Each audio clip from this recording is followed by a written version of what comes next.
Hello and welcome to our step 9. We open our file. In this step, we'll show you how to group elements. First of all, we pick our Revit family. We copy it one time to the left. Copy, check if we have multiple activated. Copy it one time to the left. One time down. One time to the right. Now we select all of our 4 Revit families. And in our contextual tab, we click Group. Group 1, okay. And we copy it one time to the side.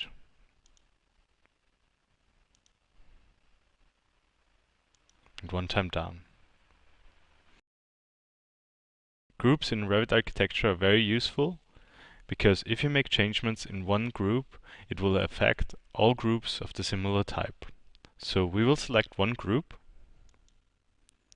and we click Edit Group, and now we change the element properties of our Revit families. Deselect third desk, and if you click Finish now, you'll see all of our groups have been changed. Now we are going to copy a group to the right side again. Click Copy. Move it over to the right side.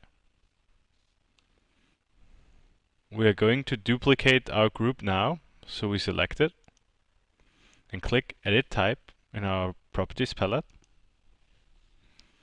And click here Duplicate, Group 2, OK. OK. This is a different group, so if we make changes in that group, it only will affect that group. We click now Edit Group, and we'll show you 2 possibilities how to remove elements from a group. If you delete a Revit element from a group, it also will be deleted from the project. So we select one element, and with the Delete button, we delete it. We click now Remove, and select one Revit element. And if you remove a Revit element, it will remain in the project, but excluded from the group. So we now finish our group, and we copy our group 2 times to the left side.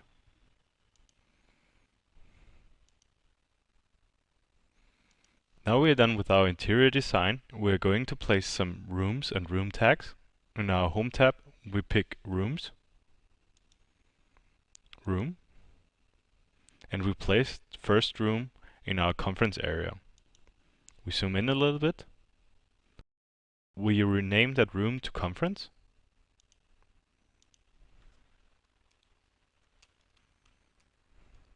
The room tag is a 2-dimensional element with 3-dimensional properties. So you see here, the surface has been calculated, the perimeter has been calculated, the volume has not been computed yet, so we want to compute our volume. We switch in our Home tab, choose Area and Volume Computations,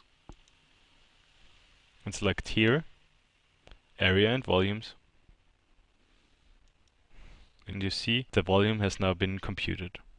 We are now going to place some more rooms. So we click on Room. We have already some rooms predefined. So we select here IT. Place it over here. Toilet. Now we will place the office area.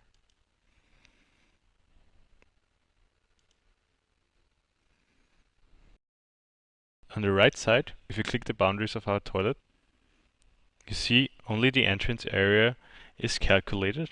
Our calculation also should include the other 2 rooms. So we select these 2 walls. And in the properties, we demark room bounding.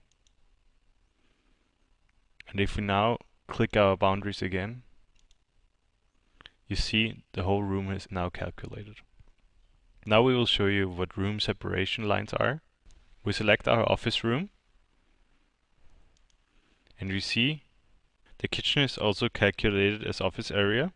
We want here a separate space, so we switch into the Home tab, select separation line,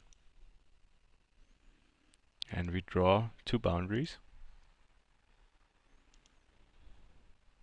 If we click on our office room again, you see the kitchen area has been excluded from the calculation. So now we are ready to place our kitchen room.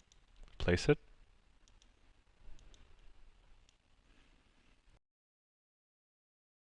For presentation purposes, we can also add a color scheme to our floor plan. We switch into our view properties and activate our color scheme.